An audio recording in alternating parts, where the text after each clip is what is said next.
শুরু হয়ে গেছে ভোট যুদ্ধ। শাসক দলের টার্গেট 42-এ 42। তবে গলার কাঁটা হয়ে দাঁড়িয়েছে বাঁকুড়ার বিষ্ণুপুর লোকসভা কেন্দ্র, কারণ সদ্য তৃণমূল ছেড়ে বিজেপিতে যোগ দিয়েছেন সৌমিত্র খাঁ। তাই এই কেন্দ্রটিকে নিজেদের দখলে রাখতে উঠে পড়ে নেমেছে শাসক দল। তাদের এবারের প্রার্থী শ্যামল সাঁতরা। তারই সমর্থনে শুক্রবার সোনামুখীতে ভোট প্রচার এবং কর্মী সভা সারলেন হেভিওয়েট নেতা তথা রাজ্যের যুব সভাপতি অভিষেক বন্দ্যোপাধ্যায়। বাঁকুড়ার সোনামুখীর রামপুর হাই স্কুল ফুটবল মাঠে বিষ্ণুপুর লোকসভা কেন্দ্রে দলের প্রার্থী অধ্যাপক শ্যামল সাঁতরার সমর্থনে প্রথম নির্বাচনী কর্মী সভা করলেন তৃণমূল যুব সভাপতি সাংসদ অভিষেক বন্দ্যোপাধ্যায়। এদিন বিষ্ণুপুর লোকসভা কেন্দ্রের 7টি বিধানসভা এলাকার অসংখ্য তৃণমূল কর্মী সমর্থক উপস্থিত ছিলেন। এদিনের কর্মী সভায় বক্তব্য রাখতে গিয়ে অভিষেক বন্দ্যোপাধ্যায় সদ্য দলত্যাগী সৌমিত্র খাঁকে ছোট গদ্দার বলে উল্লেখ করে বলেন, 2014 সালে আমাদের হয়ে প্রতিদ্বন্দ্বিতা করে বেশিরভাগ সময়টাই দিল্লিতে কাটালো। তারপর যখন বুঝলো এবার আর দলের টিকিট পাবে না, তখন বড় গদ্দারের সাথে ছোট গদ্দার পালিয়ে গেছে। তৃণমূলে থাকতে হলে মানুষের জন্য কাজ করতে হবে, মানুষের জন্য কাজ না করলে তৃণমূলে জায়গা নেই দাবি করে ভাটপাড়ার বিধায়ক অর্জুন সিংয়ের প্রসঙ্গ টেনে অভিষেক বলেন, গতকাল অর্জুন সিং বিজেপিতে গেছে, রাম শাম যদু মধু যেই যাক, তৃণমূলের তাতে কিছুই যায় আসে না, কারণ মানুষ মমতা বন্দ্যোপাধ্যায়কে দেখে তৃণমূল করে। ইতিমধ্যেই আপনারা দেখেছেন যে এখানে আমাদের দলে নির্বাচিত 2014 সালে দাঁড়িয়ে যিনি সাংসদ হয়েছিলেন, আজকে তিনি মানুষের পাশে না দাঁড়িয়ে 90% সময় তিনি দিল্লিতে কাটিয়েছেন। পরবর্তী সময় যখন জানতে পেরেছে যে তৃণমূল কংগ্রেস আমাকে আর সুযোগ দেবে না, দল টিকিট দেবে না, বড় গাদ্দারের সাথে ছোট গাদ্দারও পালিয়ে গেছে। সুতরাং এটা প্রতিষ্ঠিত যে মানুষের জন্য কাজ করলে তৃণমূল কংগ্রেসে থাকা যাবে, আর মানুষের জন্য কাজ না করলে তৃণমূল কংগ্রেসের দরজাটা বন্ধ। সে যত বড়ই হনু হোক, যত বড়ই নেতা হোক, আমাদের যায় আসে না। গতকাল অর্জুন সিং ভাটপাড়ার বিধায়ক জয়েন করেছে ভারতীয় জনতা পার্টিতে। অর্জুন সিং গেছে, তৃণমূল কংগ্রেসের কিছু যায় আসে না। রাম শ্যাম যদু মধু যেই যাক, দলটা মানুষ মমতা বন্দ্যোপাধ্যায়কে দেখে করে এবং মানুষ মমতা বন্দ্যোপাধ্যায়কে দেখে ভোট দেয়। সেই অর্জুন সিং এর যদি ক্ষমতা থাকে, ব্যারাকপুর লোকসভা থেকে ভারতীয় জনতা পার্টির প্রার্থী হয়ে দেখা 2 লক্ষ ভোটে হারানোর দায়িত্বটা আমি কাঁধে তুলে নিচ্ছি।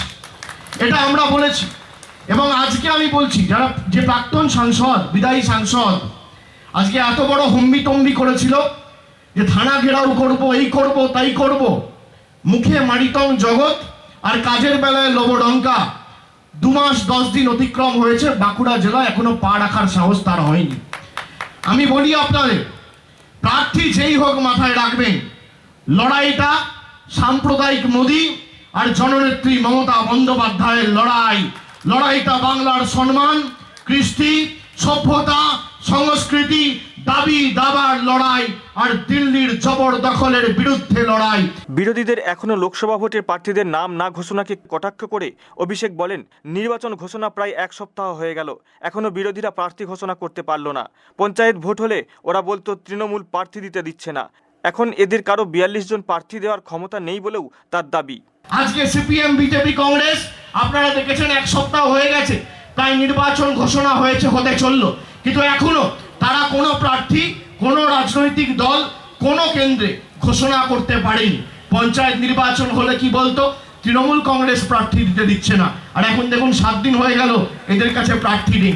ঝোলা নিয়ে, ব্যাগ বস্তা নিয়ে বাড়ি বাড়ি ঘুরে বেড়াচ্ছে।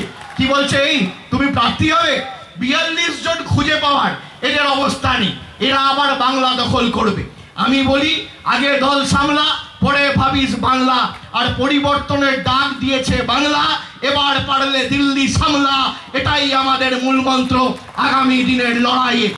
উল্লেখ্য, সর্বশেষ 2014 সালের লোকসভা নির্বাচনে এই কেন্দ্রে তৃণমূল প্রার্থী সৌমিত্র খাঁ তার নিকটতম প্রতিদ্বন্দ্বী সিপিএমের সুস্মিতা বাউড়িকে 1,49,685 ভোটে হারিয়ে সংসদে 5 বছরের জন্য নিজের জায়গা পাকা করে নেন।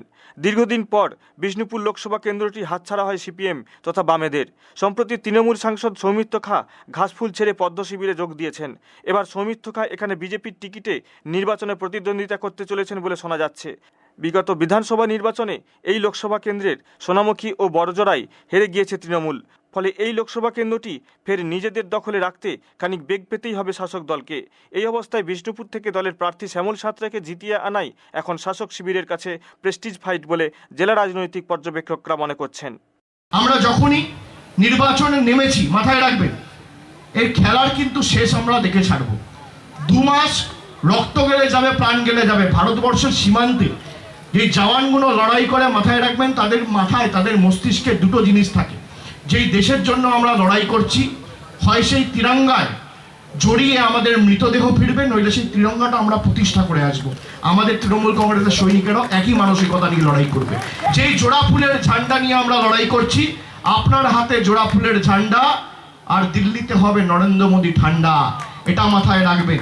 এই জোড়া ফুলের ঝান্ডা বাঁকুড়ায় যেভাবে আমরা এই ধ্বজা প্রতিষ্ঠা করেছিলাম, একইভাবে আগামী দিন বাঁকুড়া সবুজ বাঁকুড়া থাকবে, এবং তৃণমূল কংগ্রেসের মমতা বন্দ্যোপাধ্যায়ের শক্ত ঘাঁটি এই বাঁকুড়া থাকবে। আগামী দিন দুর্বৃত্তরা বুঝে নেবে বাঁকুড়ার মাটি শক্ত ঘাঁটি,